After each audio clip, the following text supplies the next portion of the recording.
Lea Korsgaard, and I'm with Zetland in Denmark. And I have to admit that I was actually way ahead into my career as a journalist when I suddenly discovered from one day to the other, more or less, that in a sense journalism doesn't really have a value to it unless someone is using that journalism. The value comes when people use it, find it valuable. Otherwise, it's just a thing, or maybe art or something. And then when I found that out, I co-founded Zetland, which is built on this notion. You know, we should always start with the people that we're here for, and really, building a newsroom and a news organization on a user-centric model. Last year, I met Styli, that comes from a totally awesome Daily Maverick in South Africa. And I found out that actually Styli and his team also are building a very successful organization on a user-centric model. So I suggested to Styli that we should share a panel and just simply share sort of the nuts and bolts and do's and don'ts of how we do user-centric models at Daily Maverick and Zetland. Styli will start out telling about their business model, then I'll talk about Zetland, and then hopefully there'll be room for questions and reflections and you guys' insights. It could be fun if it could be sort of also conversational, not only us talking, right? But let's start with the talking. So Styli, go ahead. Cool. Great, thanks, Lea. As a quick introduction, I'm the CEO and co-founder of Daily Maverick, or the Zetland of the South, as we like to think of ourselves. I'm not a journalist, I'm a reformed accountant, and today I'm going to share with you a couple of examples of how we've employed user-centricity models in different things. So this visual is a model of how we decided to start working a few years ago. We felt like we needed to be more strategic in our thinking. We needed to understand our audiences better, and we wanted to become more data-driven in our decision-making. And so instead of starting by just measuring stuff, we acknowledged and realized that we had to do a lot of fundamental and principled thinking and debating around these underlying topics and getting to a definition that we all agreed on, which is like, what is journalism for? Does everyone in the organization know what our vision and mission is? Only half of them did. And then how do we make this stuff practical? How do we get this stuff usable in everyday decisions, like what do we commission, what do we choose to invest our resources in? And then only once we've done all of that, how can we set goals and measure our progress against those goals? And so in sharing this vision with our organization, we realized that there was a missing link. Well, first of all, we'd never done this in 10 years of being in existence. We hadn't asked the question, what is journalism for? Which is just incredible to think. And then we could build on top of that. But there was a section missing, which was this part here, the key themes. How do we take these big foundational and principled ideas and give it to our teams in order for them to interpret those themes that can then help in their commissioning decisions? So for the first time, we divided the organization into groups of 5. We gave them some reading material and we sent them off to play the X Factor edition of news. And so this was the brief. As a national publication, what themes should we focus our limited resources on? And the key thing being here is national publication in a country like South Africa that has the highest inequality, highest unemployment rates in the world. What themes can we center on that can cut across all those levels of different demographics and profiles, so that we can ultimately do what is a needs assessment of the country that can influence and help us focus our resources. So we gave people different reading material. We gave them the national budget, what the country spends their money on. We asked them to look at what they spend their money on. What does the world worry about? At the time we did this, COVID was the number one worry. Was only in, I think, 2 months out of 12 that COVID surpassed unemployment in South Africa as the thing we worry about. So what is South Africans, what do we worry about? What analytics information can we share? what does the hierarchy of needs look like? Like, yeah, as individuals, what do we worry about the most? What drives our motivations and our actions and our hopes and dreams, for example? And so all of this went into the brief, and they came back and presented. We mixed up the organization. Senior editors were paired up with finance clerks who'd only been in the organization for a year. This was an exercise in understanding the needs of our audience, and we couldn't just have journalists being involved in that, because that's not who we're serving. We're serving the people of the country. And so we came back, and these were the 4 themes: safety and belonging, which talk about our primary needs to be safe and belong in groups.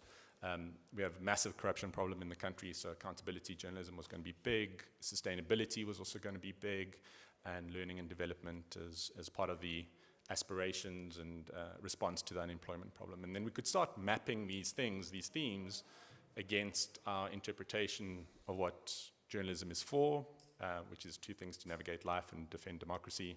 And then you could start then going into, like, what topics can you now start covering? And so you start building a map that editors could use to start planning parts of their editorial calendar going forward. And then also use it in marketing. So we use a lot of the themes are now infiltrated or been used as part of our acquisition for membership. And so you can see how we take these topics, we write around current news events, we write around the impact of our work, investigations, and so it's even now starting to become part of how we write copy to attract new members into our membership program. Another example of a really user-centric episode of we wanted to get our sports editor to the Rugby World Cup as defending champions. We felt it was really important to be there. We needed to raise, I think, 250,000 rand to get Craig to the World Cup and to spend the time there. And so we needed to crowdfund this. So we went to our members, and it was at a particularly tricky time as well.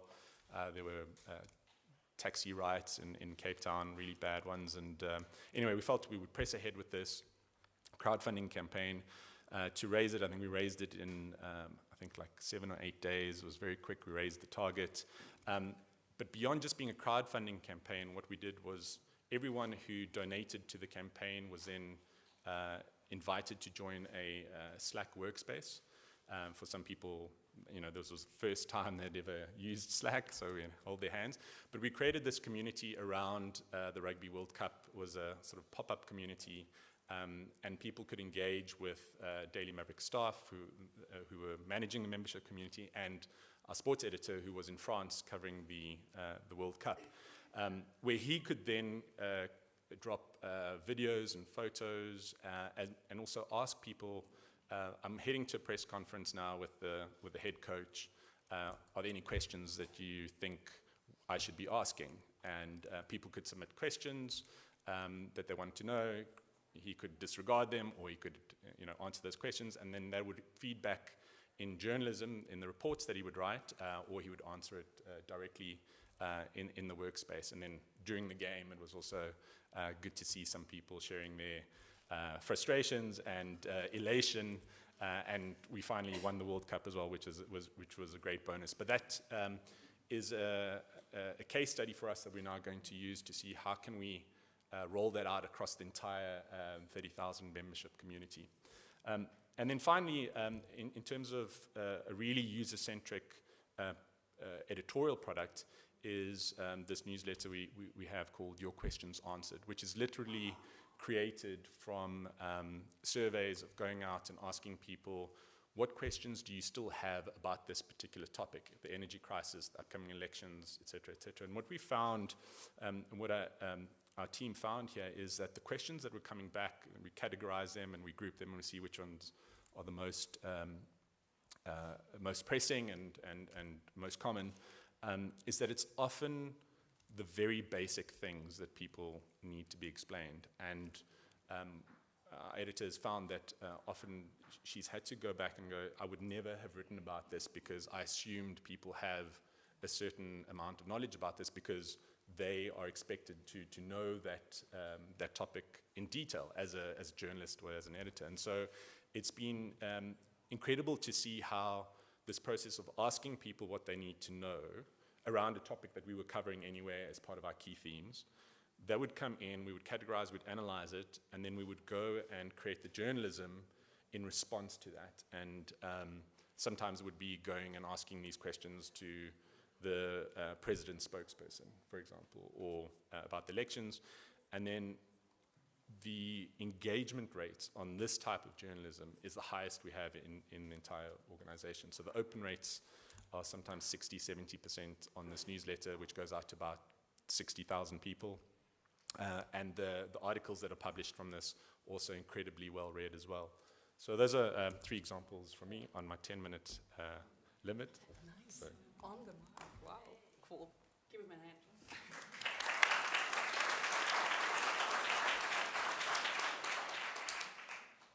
Cool. I love that. When I heard about key themes, how they work with key themes at Daily Maverick the first time, I was like, I need some key themes for Zetland. Anyway, let me also take you through 3 key learnings that I've had while building Zetland. We call it a Nordic trust model for news, but I guess, Nordic just sounds good. So maybe it's just a trust model for news. So we're built on 6 core principles, and I just want to point out the first one, that we say that we are our members. We are really here to serve our members' needs, and to help them navigate in the world. That's why we publish journalism. That's also when we publish a huge investigative story, it also has to serve the user's needs. So that's like non-negotiable that they are in the center of that process. This is just us when we launched in 2016. Now the team is 60 people in total, and we have 4,000 members. So 3 things that I have learned. One is always start with your members' needs and purposes. For instance, some years ago, back in 2017, 1 year after launch, we asked them how did they like Zetland, how did they use it, and what should we do to improve the product, simply, like very basic questionnaire. And like a bunch of them just told us, yeah, we like what you do, but it's the long form text and I'm a busy person, so could you please read aloud the stories? Could you make audio versions of that? And we were like, yeah, that sounds like a good idea, and we did a small test and it just immediately took off, and now we're an audio newspaper that you can read through the ears, and that we wouldn't have pivoted into that without our members telling us to do that. Once a year, when we are gathered to the whole organization is gathered to sort of make a deep dive into what's important right now, we call our members, or at least we call 60 of them because we're 60, so each get a phone number to some member who has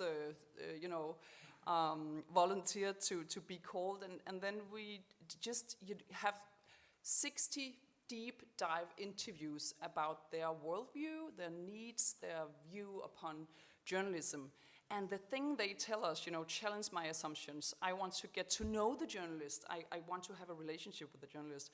Or for instance, tell me about solutions, hope, and how to make the world a better place. That just goes into the knowledge of the organization in such an efficient way, I think, when you have actually had the person that you are here to serve in your ear. So that's just one way to do that. The second thing I learn from the community. They know stuff and can really help improve and enhance the reporting. So for instance, this is from today. Mohammed, one of our staff writers, he is asking a question. This is the front page of the app, and he says, help me understand why the progress of the environmental politics is so slow by telling me what you think about it, basically. And then you can press on the the pink one, and then he explains his mission right now as a journalist, and you know, just help out, fill this questionnaire, help me investigate, basically. And we do that at least, I think, once a week, and it could be tons of different questions, but it's such a pleasure to just have, you know, 40,000 members' brains and experiences and insights that we can draw from. I think it's so important to meet the people in the real world that you're here to serve. Of course, we can't meet every Dane, and in principle, we should be for every Dane, but we could meet some. So quite often we do huge or smaller live events on a stage somewhere, often in Copenhagen, but it could also be in the rest of the country, and tell stories from the stage. And then afterwards, invite people to stay and chat and tell us about who they are and how do they like what we do. And I think it's sort of a, in a sense, it's almost symbolic because we can't meet everyone, but just getting the organization used to the fact that there are actually people in the other end, people with bodies and lives of their own, right? It's not a name, it's not a customer that's somewhere in a database, it's a actually human being out there that you are here to serve. I really think that's helpful in order to constantly be on this mission. The last thing I want to tell you about is the way we use our members' strength as our superpower in order to simply grow and have more impact that way. So this is the graph of Zetland's growth from the very beginning in 2016 up until, I guess it's September 2013. And let me just take you through this very briefly. To begin with, we tried somewhat classic marketing, so TV ads, posters up in the city, which was to some extent effective, but also kind of weird to, in a 30-second TV slot, say you know, we help you stay focused, and we don't have ads, right? There was something counterintuitive to say that in an ad. So we skip that, and then we just try to give Zetland away for free, you know, to try Zetland for free for a month, and that was really successful. But as you can see, churn was just intense. People need to be reminded this is valuable. You know, if we are to take money for it, then don't give it away for free, right? So that didn't work either. And then here you can see the death valley, as we call it, right? After that peak, and we were still sort of growing, or at least we were paddling, but we were still burning money, and we hadn't reached the point yet where we were running a sustainable business, so that we really needed to do something. And then we reminded ourselves that we want to be super transparent to our members, and then we just told them how things were going. So yeah, here it says, I've translated the Danish version. Here are Zetland's key figures or key numbers, I guess, that people usually don't disclose in a company like ours. And then we said it as it were. You know, we're not in deep shit, we're not in deep trouble, but we are in some trouble. And could you please help us, because otherwise eventually something will happen to Zetland. And we asked them to become ambassadors, and sent them, I think to begin with it was 1,500 members who volunteered to become ambassadors, and we sent them tote bags and stickers, and made it fun for them to engage. And that really worked, which was just the most meaningful way of growing I can think of. So ever since that first initial ambassador campaign, we have replicated it every year. And it kind of has kind of like a crowdfunding feel to it. So we always set a goal. Like for instance, last year we set a goal of we want 5,000 members, new members in a week. And constantly, year over year, we are succeeding the goal we're setting. Because I was kind of worried to start with, you know, could you actually fire up a base when the urgency from the first campaign was not there anymore? But it turns out that you can. And what I like about this is simply that, yeah, it's a way more meaningful way to grow than spending millions on TV ads. Let me put it that way. And I think that was it from me. That's the nuts and bolts. We can go back to that. Oops, sorry.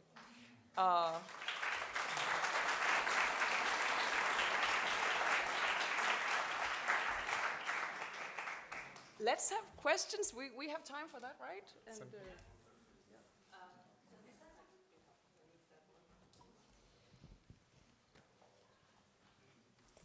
Yeah, hi.